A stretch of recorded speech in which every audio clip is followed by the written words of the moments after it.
Hello everyone, and this is BioPhoenix here, and today we are taking a look at a Super Nintendo game called Pieces, but in Japan it's known as Jigsaw Party, and it was developed by Prism Kikaku. I'm pretty sure I said that wrong. Now, just for some interesting information about the company, this was actually their original name before they switched to a name that you're probably more familiar with, and that is Nippon Ichi Software. And if you still don't know who they are, they put out games such as Disgaea, Phantom Brave, and even Rhapsody the Musical Adventure. During these days, the publisher that publishes their games for the most part is usually NIS America, but back then it was actually Atlas who actually published this game. And it was released in 1994 in North America and Japan. And it ever just so happens to be a puzzle game, but not just any regular old puzzle game, but a jigsaw puzzle game. But even then, it's actually a puzzle game where you have to fight to the death. Okay, well, there's no real violence in the game, but either way, there's no real story I can really tell about the game because you're just some nobody who just so happens to be fighting some weird things in a jigsaw puzzle battle, and they usually just say some goofy things like, "You giblet head, or I'm gonna kick your ass." Well, minus the Hank Hill impression, but anyways, there's no real story to the game whatsoever. So as for the gameplay, there's 3 different modes within this game. There is 1-player mode, the 2-player mode, and then there's all play. All play is a mode where you pretty much just play by yourself by solving the puzzle as quickly as you can, but with many different challenges. So that's pretty easy enough, but as for the 1-player mode, this is like the main game. So all you have to do is that you have to battle by solving the puzzle as quickly as you can, and you have to solve 3 in 1 round before your opponent does. And the quicker you put the pieces into the correct places, you actually fill up a meter. And what this meter does is that it allows you to do special attacks. And some of these can be supportive for you, or to screw over your opponent. Just for some examples, there are abilities that show the picture in the background to make it easier to put it in the right place. You can make your opponent's cursor lag, a brush that brushes off some pieces off your opponent's board, one where it reverses your opponent's controls, and even an autopilot which does some of the work for you. So the higher your meter goes, the more better abilities that you have.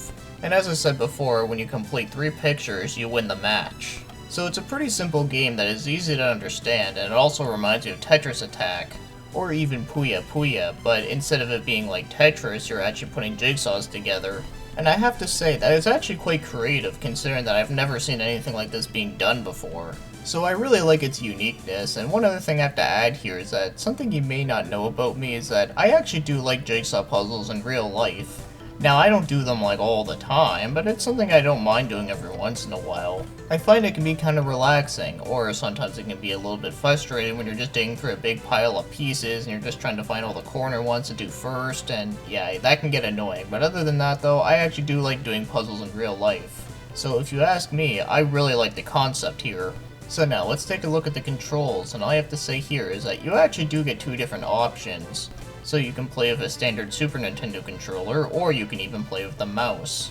You know, now that I think about it, there's not many games I can think of off the top of my head that actually use a Super Nintendo mouse. So I think the most obvious choice would be Mario Paint, and then there's Clock Tower on Super Famicom, and then lastly there's Mario's Bucket, which is also on Super Famicom, which does sound really dumb, but that one's actually pretty good, believe it or not. I'd say it's probably one of the few obscure Mario games out there, because, you know, Mario is definitely not obscure at all. So anyways, back to Pieces. So when it comes to playing this game on the controller, I do find it does play very well. Moving around is very responsive, and selecting things is just easy as doing anything, so really, there's nothing much I can really complain about here. Then again, you are just moving around selecting things. But at least the movement of the cursor is actually done very well, because I know that is one thing with a lot of older games with the D-pad, is that it can get kind of annoying after a while. But with this game, the movement feels pretty fun, and as for using the mouse, I'm pretty sure I don't really need to explain this, because I'm sure if you've actually used a mouse on the computer before, then you know how to use a mouse on the Super Nintendo. So overall, for the controls, they work very well, and I don't have any issues whatsoever. Now, as for the game's graphics, I think they look pretty good. I find there's a whole lot of color, and some of the pictures they had to put together do look pretty well detailed. And some of the character designs they had to fight are pretty crazy looking, like this crab made out of rice bowls. Like, that's pretty hilarious. So when it comes to the graphics, I think it looks pretty good. It suits the game very well, and of course it also has a very cartoony art style, and speaking of cartoony, One of the pictures you have to put together in this game actually comes from an NES game called Rockin' Cats, which is from Atlas. So I thought that was pretty cool that Atlas allowed them to use one of their properties.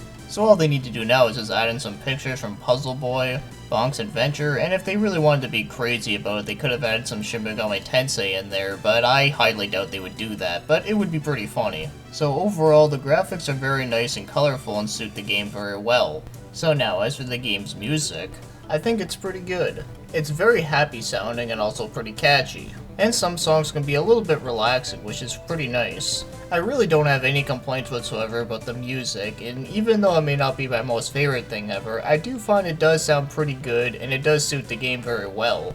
And I also find that it has that whole competitive feel to it. I don't know why it does, but it kinda has that feel to it for me. So overall, the music is pretty good. So now, if you want to buy this game, I only saw one copy of it on eBay and it just happened to be $40, which isn't too bad considering I actually thought this game would be way more than that. But this is also a game I've never seen in the wild before, so I don't know how much it would cost there. So if you want a North American copy, it's kinda hard to find, and I don't know if it'd really be considered as rare or whatever, but it isn't as expensive as I thought it would be, so I guess it isn't too bad. But the Japanese copy of this game is actually pretty cheap. It actually goes from like $4 all the way to $20, which actually isn't bad at all.